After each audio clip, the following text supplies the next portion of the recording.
Welcome to WriterCon, a gathering place for writers to share their knowledge about writing and the writing world.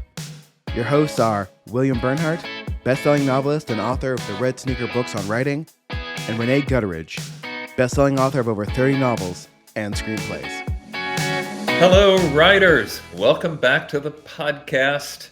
I'm joined, as usual, by my co-host, author, and screenplay writer of Family Camp and other films, Rene Gutteridge. Rene, 2 weeks to WriterCon. You getting excited yet? I'm getting excited and also a little sweaty about it because there's a lot to do. Bill, as you know, lots to do, but we're getting there. Life as the conference organizer, right? It's the most fun event of the year, but planning it is a long series of disaster avoidance, basically. But we've never had one, right? So it seems to work Not that out. we haven't been able to cover up well. Right. And also with us is our fabulous audio engineer, Jesse Ulrich. Jesse, should we be warning everyone that you'll be conducting man on the street? Well, no, person in the hallway interviews would be more like, right? Yes, person getting interrupting you between panels. So if you come up with someone with a microphone, they shouldn't run. Is that what we're saying? They should stop and engage with me for a maximum of 60 seconds. A maximum of 60 seconds. I don't think you'll have trouble. 60 seconds. We have trouble cutting them off, but that's what editing is for, right? So. That's right. As someone who also used to be an event planner, I can tell you, editing more stressful but easier in a weird way. So, because it's just you versus the machine. So. I should explain for the uninitiated, if there could really be any at this point, that WriterCon is our annual writers conference, takes place in Oklahoma City every Labor Day weekend, which this year is September 2nd to 5th. That's about 2 weeks away as we record it. It is, according to at least one published source, one of the 3 best conferences for aspiring writers in the country, which of course only makes me wonder who the other 2 are, but I can guess. We, however, have 60 speakers presenting, all experts in their field, agents covering every field of writing, and contests and small group lunches and manuscript reviews and private consultations and lots of opportunities to meet the WriterCon family, some of the best people you will ever meet in your life. In my opinion, people who will go the extra mile to help other writers, get where they are, achieve their own writing dreams. And our interview guest today is one of the top speakers at WriterCon. Rene, who's our interview guest today? Our interview guest is Bob Saenz, and he writes everything, and I'm not even kidding, from horror to Hallmark. The guy is prolific. He knows the business. He's well known in the industry, and you'll never meet somebody more eager to help people in this business. So we're really excited to have him, and he's got some great stories and encouragement today. That's fantastic. Bob is a great guy, and I'm looking forward to talking to him. But first, the news.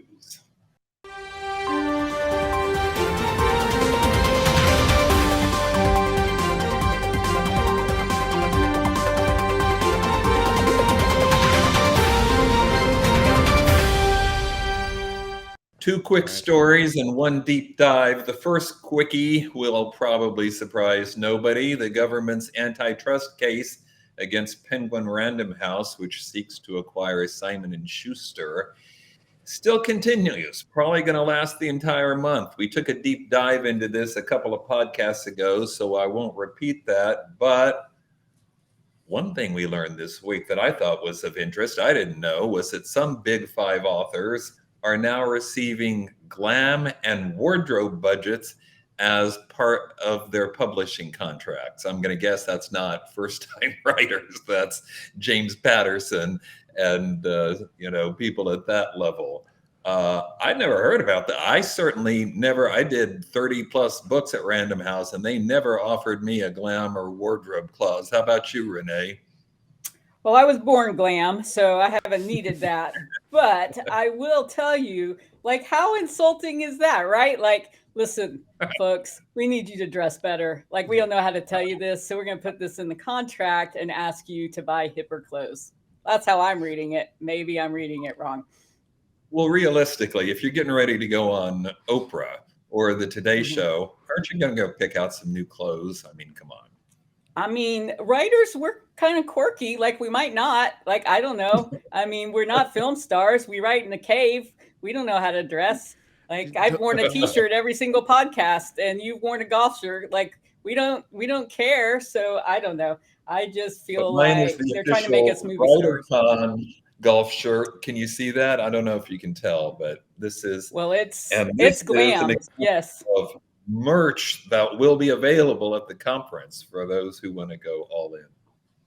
Here's my favorite quote from these ongoing antitrust hearings, and this comes from the CEO of Simon & Schuster, Marcus Dole. What does he see as big five publishing's greatest threat? He cited these unlimited subscription services that are coming up, Scribd and Storytel, and of course, Amazon's Kindle Unlimited. He said that these models, and here I'm quoting, will have a tectonic influence on the revenue pool of the industry because 20 to 25% of the heavy readers account for 80% of the revenue. Think about that. A small section of heavy-duty, several books a week readers are 80% of the revenue. He said that if this subscription business model succeeds and becomes prevalent, quote, physical retail will be gone in 2 to 3 years and will completely change the industry. Of course, they're going to try and stop it, but I don't know if they can. What do you guys think? Renee, Jesse, anybody got an opinion here? One word for you. Goodbye. That's 2 words. Goodbye, Blockbuster. Like we saw what happened to Blockbuster, right? Like with Netflix and stuff. So a lot of independent bookstores in this country aren't really making a profit or aren't making much. They just exist because the people who own them think that bookstores are important and that people should have a place where they can actually pick up books and hold them and shop. But clearly we can see that big publishing is worried that that's going to go away. And if bookstores go away, what's the influence of the big five? What edge do they have over Amazon and other online sellers? That's what I think they may be worried about. Okay, quickie story number 2. This one's a little bit more fun, or maybe it's just because I always like to play games. Just to say up front, WriterCon is about helping people achieve their dreams, but I think it's okay to have a little fun along the way too, which is why I always host WriterCon Jeopardy for several years now, or why we have karaoke night Saturday. Renee, I expect to see you singing this year. You ditched last year. You will not. I will ditch again. I do not get around karaoke. Well, period. If I sing, will you do kind of an interpretive dance or something? Or because that's even better. There's also the open mic, which gives anybody there a chance to share their work. But here's another game writers can play at home. It's called Brevity. Jesse's got a screenshot from it up. It gives you a short passage of writing, less than 500 words, and then asks you to edit it, basically, to make it less wordy, while retaining the original meaning and the voice of the passage, but able to make it better, which is, of course, I do. I've said before on the podcast, I usually lose 20,000 words between the first draft and the final work. I write big at first, but I've learned to cut it down to the essential. And this is what this game is all about. On my first try, I was able to cut 80 more words, and I did it in less than a minute. Not bragging or anything. Well, okay, maybe a little bit. But the point is, I've done this a while. And I actually think most of these online things, that people cite, I sometimes think are kind of unnecessary, but I thought this was kind of cool. Actually, it was a well-targeted, smart little exercise to improve your editing brain. Have any of you done anything like this? Rene, how'd you learn to edit yourself? Well, I wrote my first novel, and it ended up being 150,000 words because I didn't read my contract, which said it needed to be 90. And so that's how I learned.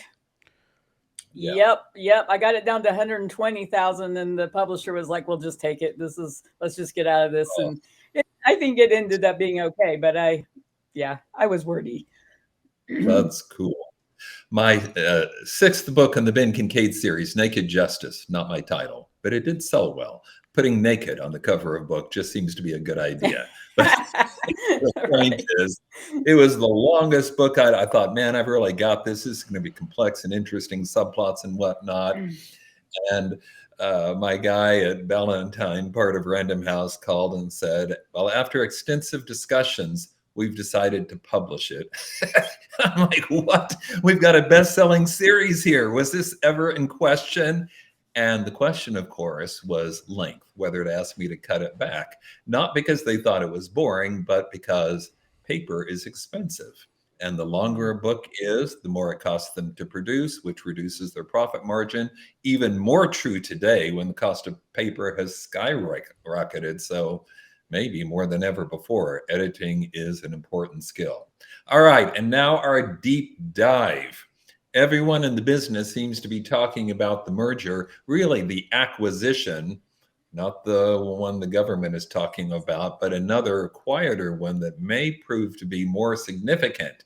And that is Podium Audio, which I've talked about before on this publisher, which has acquired Bookstat. Just to be clear, Podium Audio is a digital publisher that so far has specialized in finding self-published novels that it can adapt into audiobooks, which makes sense. A lot of people are publishing good novels, but don't really have the knowledge to turn it into an audiobook. We are, of course, covering that at WriterCon. We've got Jesse and Sierra Prasada and others talking about how to create audiobooks. But Podium has been doing it well, and they've been working closely with audio. If you're watching this on video, you see the screenshot Jesse put up from a time, well, it's up on their site right now, when Podium had the #1 fiction seller on Audible, which is the audiobook entity owned by Amazon. Nonetheless, this self-published book was their #1 fiction seller. Anyway, they've acquired Bookstat, which launched a few years ago, originally called Author Earnings, which we also reported on the podcast. You may recall that was Hugh Howey, a huge self-publishing success, who was attempting to estimate self-published author earnings based upon extrapolations based upon Amazon's sales rankings. As you probably know, Amazon never releases sales figures, but they use creative computer bots to track those ratings and the up and down and try to figure out, first, how many books are actually selling, and second, how much of that money is actually going to authors. And as it turned out, it's a lot more dollars than are going to authors from traditional publishing.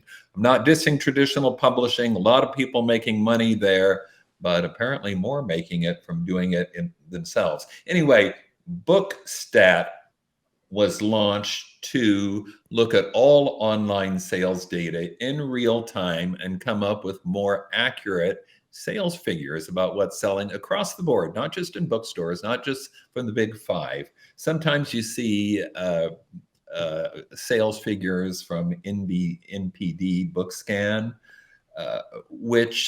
or worse, the APA, American Publishers Association, but all the members of those are traditionally publishers, primarily the big five. Amazon isn't even a member. So what's the value of sales figures that don't include America's by far largest seller of books? Not much. That's why you sometimes see articles saying ebook sales are dropping. Well, they're not across the board, but they may be from big five publishers because they're all pricing their ebooks higher than their hardcovers, or releasing the ebook after the hardcover. I just tried to buy a copy of Mary Rogers' new autobiography. You know, she wrote Broadway musicals beautifully. And I couldn't get the ebook. The hardcover is released, but they're delaying the ebook for a month, obviously trying to push people toward print because the big five thinks that's their future. So anyway, now Podium Audio is going to be armed with the most accurate sales figures, which they are also selling, making available to people on a subscription basis, but it's expensive. It's like $1 million for a subscription. Some of the big five publishers are using it, some are not. But the owner says the untracked part of the market is still expanding like gangbusters. There is an ecosystem, this is a quote, ecosystem of small publishers that are similarly unreported, digital first or digital only operations. So Rene, my question is, if people come to realize how large the digital driven business done by small presses and indie authors is, will that change anything? Do you see changes ahead? I think it'll change buying habits. Don't you? Yeah. Well, I mean, clearly buying habits have already charged. Amazon alone is selling more than 50% of all books, not just ebooks, all books across the board in this country. So the way people buy books has already but I think, and I might be, again, Bill and I talk about this always before the podcast starts, at how these news things are sometimes over my head. But if I'm understanding correctly, and let me ask you this question. Okay, so what we're saying here is that there's a bunch of numbers that aren't being reported, and the typical buyer goes and looks at what's ranked and buys the best ranked things, right? Like just typically, like we don't know, like we're looking, what's the 5-star, what's the best thing on, what's number one on Netflix, right? Like that's how the typical buyer buys.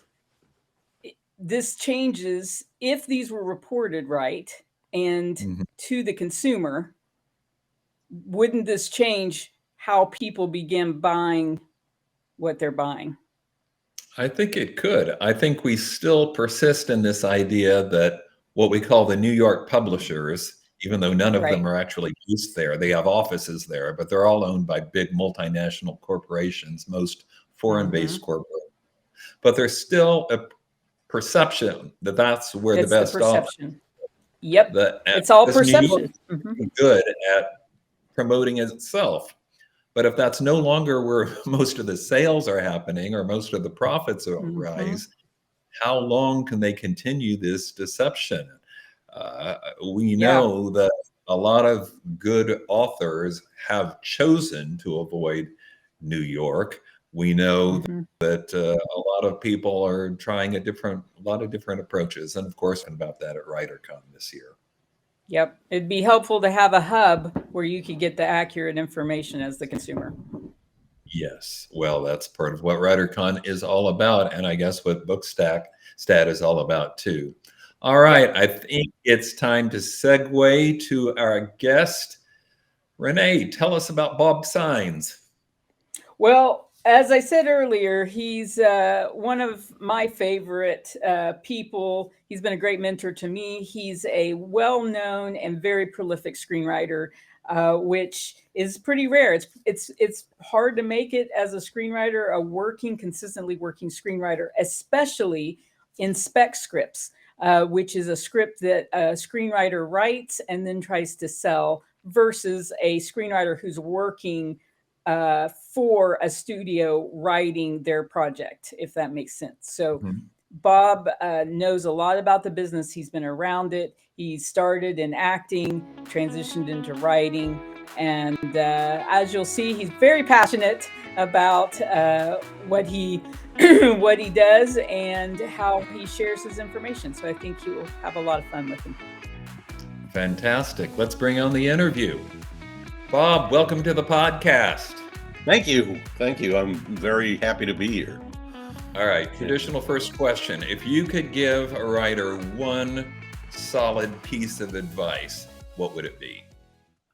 Don't give up, because it takes so long to succeed, and there's so much involved in not only just writing something good is the beginning of the journey to get it seen and to get it out there and to get the public to see it.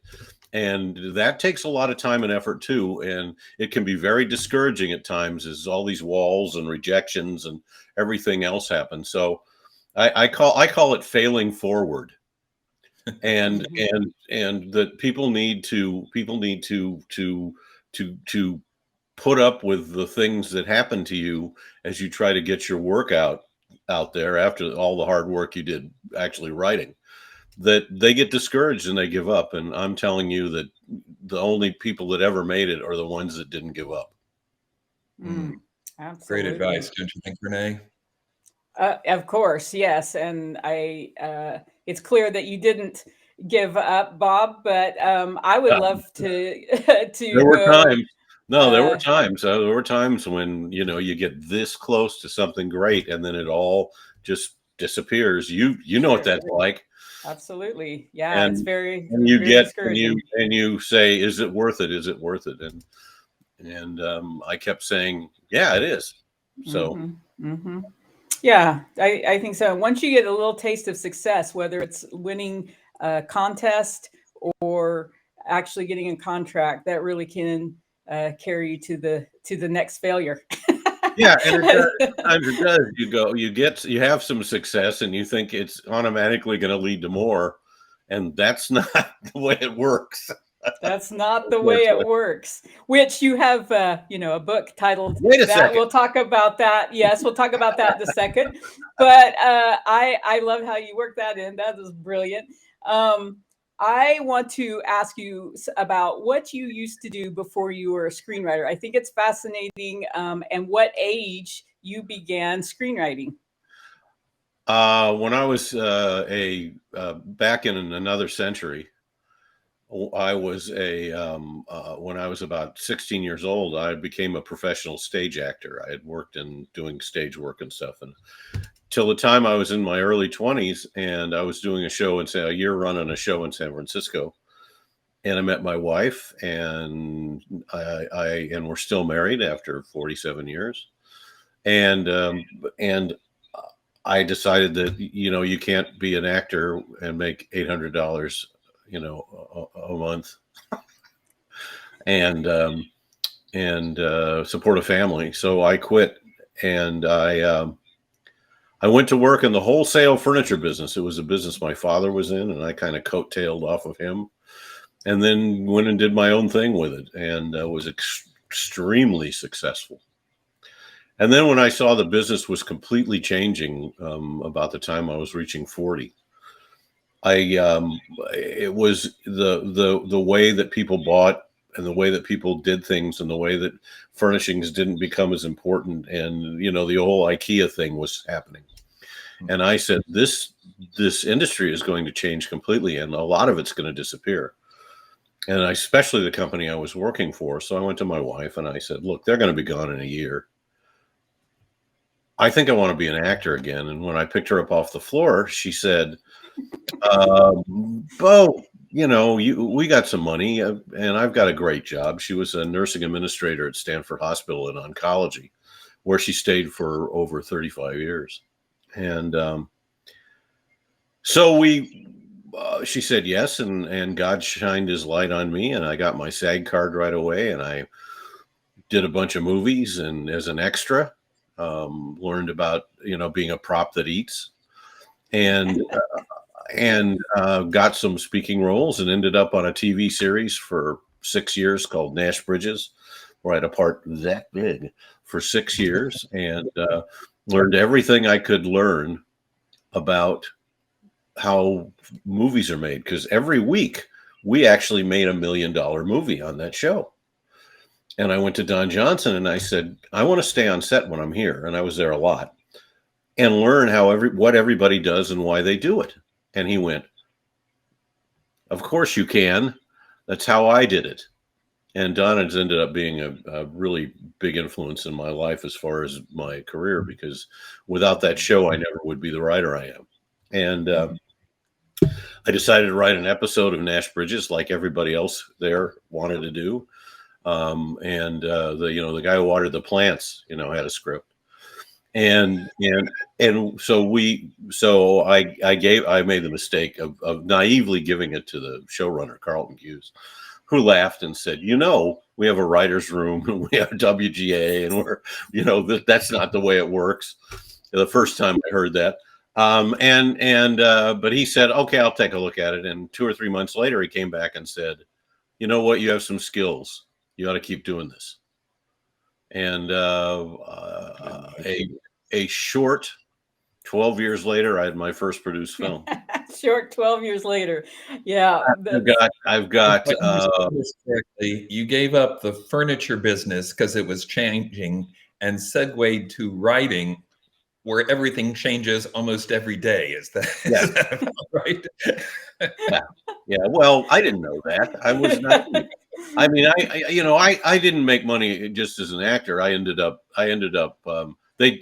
Somebody said, you have a great voice. You should be on the radio. And I said, sure, I'll try that. And people said, no, you can't be on the radio in a major market without going to Iowa and doing farm reports first. And I said, okay. And 6 months later, I was going KYCY 93.3 Young Country. You do have a good voice. I was on KFRC, the rock and roll station in San Francisco. I was on KYCY in San Francisco. God was amazing. My wife says I have a Forrest Gumpy life. Well, as I've heard your whole story, I would agree with that. Stuff kind of just happens. God has been very, very good to me, and I've been very, very fortunate. And he also gave me an ability to write, and much more than being an actor. My acting chops, my acting ability is about like that. You get me in the middle of that, and I can knock it out of the park. But I'm not by any way, shape, and form a good actor. I'm comfortable in front of a camera, as Rene can tell you, because she's seen me and stuff. But it's not. I'm not a great actor, but I've been very successful as a writer. I've got 18 produced films now, and I'm headed to, I know, 2 more, and a couple of more are following those. I think we'll see. So it's been a really great career. And then during that time, I ended up speaking at conferences or film festivals, and I came home from one conference. It was a storytellers conference. And I said to my wife, I said, I go to these conferences and everybody there is selling a book. And she goes, so write one, so I did. And it's ended up being a really, really, kind of good selling book about the craft and business of screenwriting. Well, I think you just asked the next question. Oh, sorry. Go ahead. I feel like we missed a step here. Okay, you were on Nash Bridges. You had some skills, and then you've produced 18 films. I mean, or written. I mean, here's what happened. I wrote a script called Extracurricular Activities. Yeah. I met a producer on set who said, if you want to get noticed, you need to write what they call a calling card script. Rene has one. It's her hurricane script. Tornado script. One of those natural disasters. And I knew it was tornado. I don't know why I said that. It's a magnificent script. It's still one of my top 5 scripts I've ever read. Oh, and she knows what I mean by a calling card script, because it doesn't necessarily ever have to get made, but it just has to call attention to you. So I decided to write something so off the wall and so weird that with my voice that I thought that it would help, and it did. It got noticed by a whole lot of people. That same producer who told me that read it and said, how do we get this made? And it just kind of snowballed from there. People, it was so controversial in what it's about that it took 18 years for it to get made from the time I wrote it. But it got optioned 8 different times over those 18 years by 8 different entities, big production companies, big time producers, one studio, Universal. And each time those people said, we really like the way you write. Maybe we should hire you to do writing for me. Look, this is a R-rated dark comedy, and it got me my first Hallmark job. And it's the anti-Hallmark movie. But the woman producer, my manager, hired me from this script too. And he sent her the script, and she read it, and she said, I know this is, but I love the writing. I love the style. I love the way you write. We're going to give you a shot with this script we can't do anything with. They gave me a script, and I just went way off. It was here, and I went off toward Pluto someplace with it. And it ended up being a movie called Help for the Holidays with Summer Glau. That was at the time, the 7th largest viewed premiere of any of their Christmas movies. That's amazing. And it started me on the road to writing, 8 Hallmark movies over all these years, and helped me write movies for other people. And plus now, and then get jobs writing this same script has helped me get, it even was the script that helped me get the job doing church people.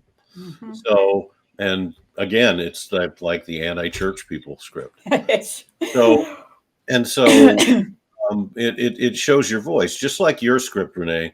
It shows that you have the chops, the craft, and the imagination to tell a story, and that's all they're looking for. Mm-hmm. That's what they need from good writers. Plus, you're cooperative. You're not somebody who's going to say, "Please don't change what I wrote." You're going to say, "Give me your notes so we can get this made," and that's the difference. Well, Bob, that's perfect. Well, that's perfect to segue into your book, because I think one of the things, at least in the world I dwell in, which is publishing and filmmaking, one of the hardest things for folks who've been in publishing to understand is how screenwriting works. In publishing, we're sort of the captain of the ship of our books.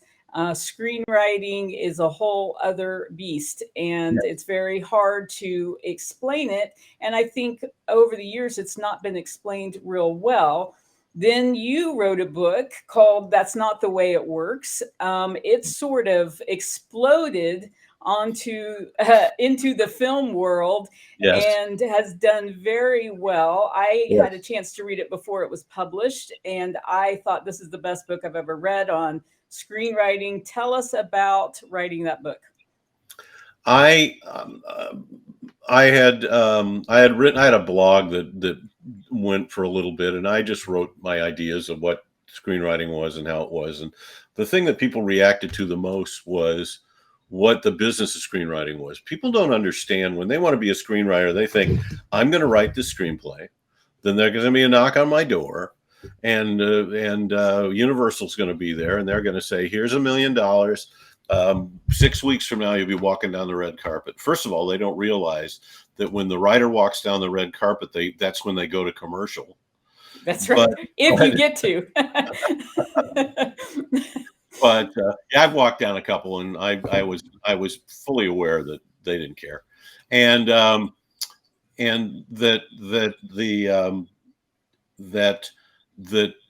most people didn't realize that as a screenwriter, you have started a business for yourself, and you have to treat it like a business and not like some artsy thing that is just, nebulously that the film production fairy is going to come down and tap you on the shoulder and everything's going to happen for you, when that's just not the case. And so the first half of the book is basically a primer on what goes where and why, what a screenplay is, why you do the things you do in it, why it's formatted the way it is, what you should put in it and what you shouldn't put in it.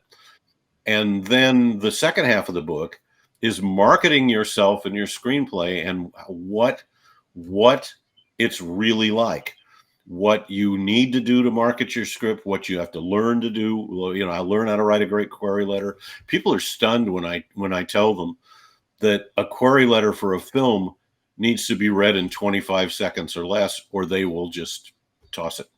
Mm-hmm. Right. Yeah. They get thousands of them. And when you have a 2-page query letter, they look at that and go, this person doesn't understand how the business works. Bye. Mm-hmm. That's one of the things we can emphasize at the first page panel at WriterCon. It's not exactly the same thing because we're looking at the first page of manuscripts. Although at Pitch Fest Friday, we're listening to people's pitches. That's closer to your query letter. But the point is to find out, what you're doing wrong, to have agents and editors say, okay, this is where I would have stopped reading, and this is why, so that you can fix it later. Right? Mm-hmm. Yeah. And so there's a lot of that in it. There's a lot of how to market your script through networking and I talk about how networking isn't expecting somebody to help you who doesn't know you. That's using people. It's real networking is meeting people and establishing relationships. And guess what? That takes time. That takes effort. That takes sincerity. That takes, that's not something that happens overnight. And so people think networking is just meeting some, it's networking. I was at a film festival and there was a movie star there. And because he had one of his films was there, and I stayed away from him because I know what it's like for them to be. I have lots of friends who are this sounds terrible. I have lots of friends who are well-known actors, and I know what they go through. And so I just stayed away from him. But while we were having a big mixer and he was glad handing and posing for selfies with people and doing, those nice things that nice actors do. Somebody walked up and tried to hand him a script. Rene knows that's not good. He just went, I can't take it. My agents and managers and everybody and lawyers say I can't take it. But the guy, was ushered out afterwards and, said, goodbye, you're out of here. Mm-hmm. And it's just that people think that's networking, and it's not. Mm-hmm. Yeah, your book has a lot of those great tips. And I think if anybody's aspiring to screenwrite, they should definitely read that for sure. And there's a great chapter about how not to market yourself too. Yes. Well, and I can tell you that applies to publishing as well. Does it? All the stupid things that people have done to try and get their script seen when none of them have ever worked. You always hear somebody say, well, I heard that, somebody gave Francis Ford Coppola a script on a plane and he made it. And I said, find me that author and let him tell me that, because it didn't happen. There's a lot of urban legends out there. I bet there's a ton of them in the publishing business too. Oh, so there's a lot. Yeah. Well, that's a lot of what we do at WriterCon is not only telling people what to do, but what not to do. Absolutely. Right. And I think that telling people what not to do is just as important. Yeah.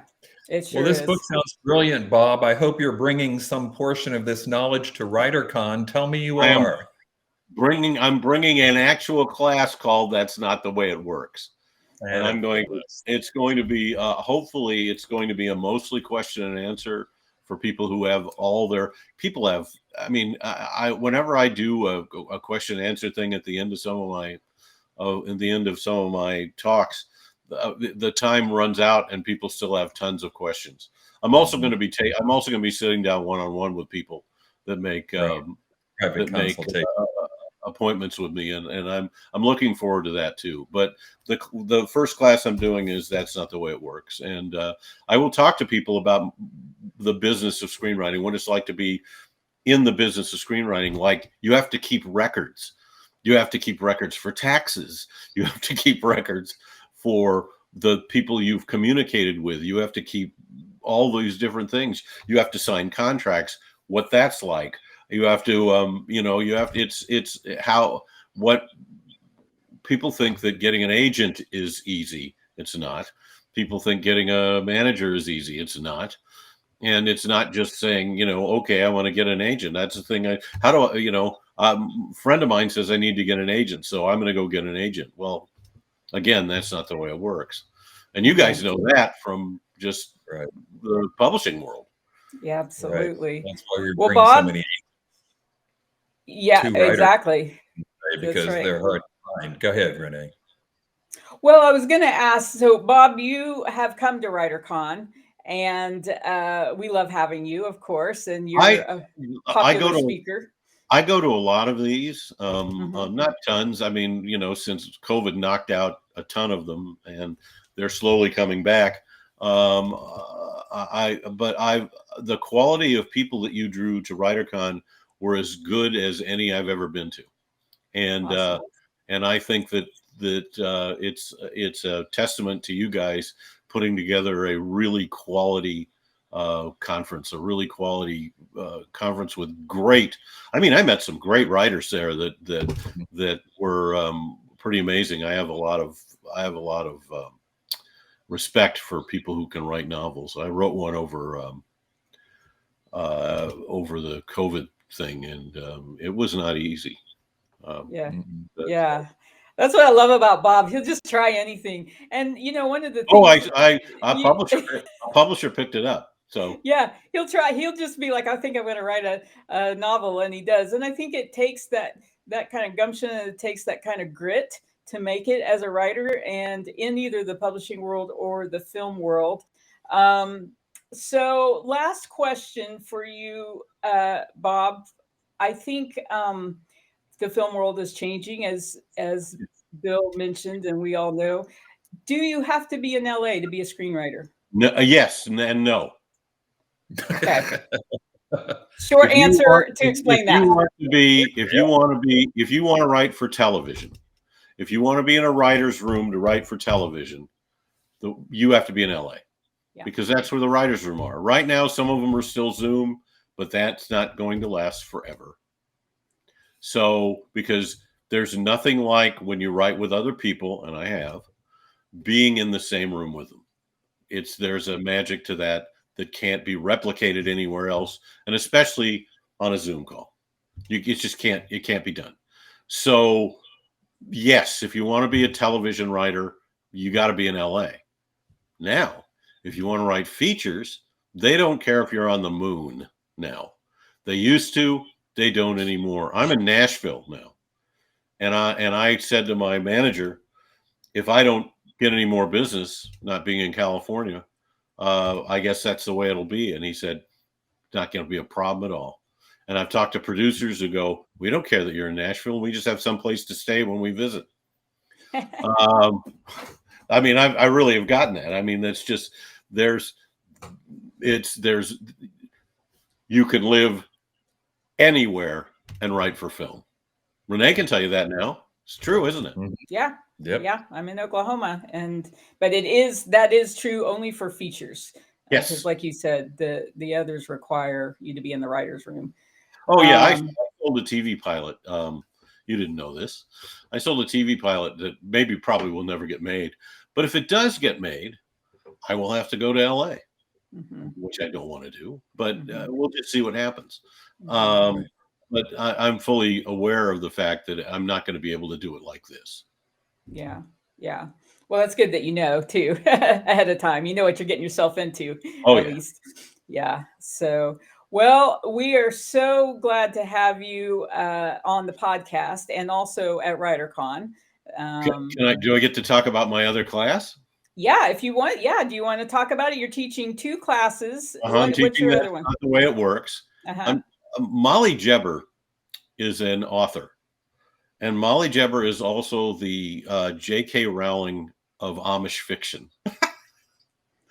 Her books sell millions of copies, and she has it's kind of scary, the fan base that she has, in that there are people that have like fan groups all over the country that like meet in person. And she gets loads of stuff and letters, and she's a friend. And she sold her for she has a bakery series, which is an Amish. It's an Amish epic 6-book epic story of these two families, or there's one family, but the extended family that goes over 6 books. And Sony and PureFlix have purchased the first of the series with an option to get the other 5. And I am writing the screenplay for the first book, which is Liza's Second Chance.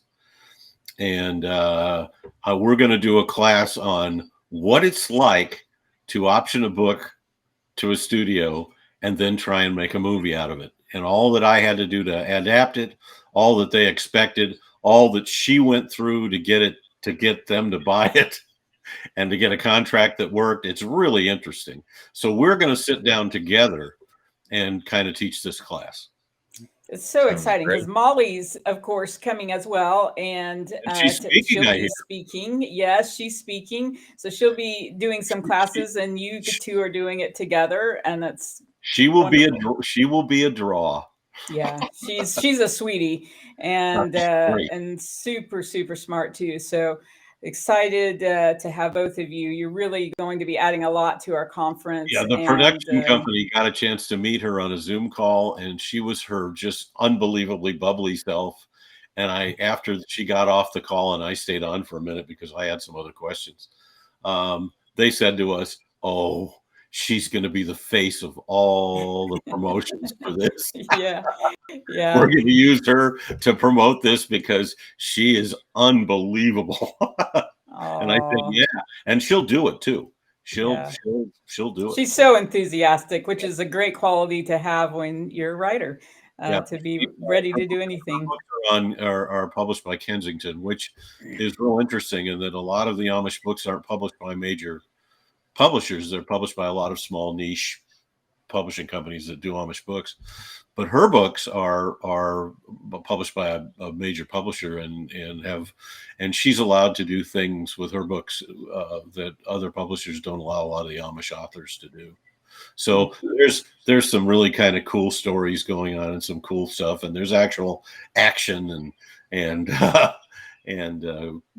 really great storytelling. She's a great storyteller. Well, we're excited to have both of you. It's really a treat. And Bob, I always thank you for coming on and always be willing to do these kinds of things. And, Bob's a great mentor to me personally, and I'm always thankful for that as well. So, well, there's a reason. Number one, you're a terrific human being. But number two, you are an amazing writer. You have the chops, you have the craft, you have the gift of natural storytelling, which is something that a lot of people don't have. A lot of people have to work very hard to learn how to tell a story, and you know how to do it. And it's a delight to help you and learn a little bit from what you're doing myself. Oh, thank you, Bob. Well, I attended a lot of writers' conferences. I'll tell you that in my life, a lot. Probably over 25, at least in my life, before even I became an instructor at them. So they've been very beneficial to me, which is why I help put WriterCon on. I believe in them. So, Bob, thank you. And Bill, you put on a great conference. I can't, you can here's a promo for you. Okay. WriterCon in Oklahoma City is probably the best writer convention in the country. Everybody needs to go. You can learn about novels and nonfiction writing and all kinds of how to publish your book on Kindle and how to do all different things and screenwriting and it's comprehensive. There's agents, there's all kinds of people there to teach you everything that you need to know about how to be an author or a screenwriter. That it doesn't mean that you're going to absorb everything but the opportunity to learn a lot more than you know now is there in one spot. Awesome. Okay, somebody take that down and get it on the website, okay? We'll use that for sure. Oh, well, thanks, Bob. We appreciate you coming on. Thank you. My pleasure. Thank you, guys. I'll see you in a couple of weeks. Okay, sounds good. Bye. All right. Bye. Just a few parting words before we wrap this up. Of course, I have to mention one more time WriterCon. Find out more about it at writercon.com. It is not too late to register. I've heard people sometimes attribute writer careers to, luck. Of course, there's an element of good fortune in every career in the arts, but luck didn't write the books, if you know what I mean. The cliche is that luck is when opportunity meets persistence. And I can't make you write, although I would like to. I can't make you be persistent, but I can sure provide the knowledge. I can provide the information, or make the opportunity possible. And that's what WriterCon is all about. We've got authors, agents, editors, publishers, book marketers, author assistants, over 70 sessions, many chances for you to build your writing career. I might also remind you that before, and for that matter, after WriterCon, you can join the WriterCon Facebook group. Easy to find. You'll get daily updates. Of course, right now it's all about WriterCon because it's 2 weeks away, but at other times we'll be talking about small group workshops or online seminars, cruises, and everything else WriterCon does throughout the year. This podcast, bi-weekly newsletter that goes out for writers, all of it's free. Just email me. My email address is in the show notes, willbern, WILLBERN @gmail.com, and you can find out more about that. And if you're enjoying this podcast, please subscribe, then rate or review it wherever it is you get podcasts. All right, then. Until next time, keep writing. And remember, you cannot fail if you refuse to quit. See you next time.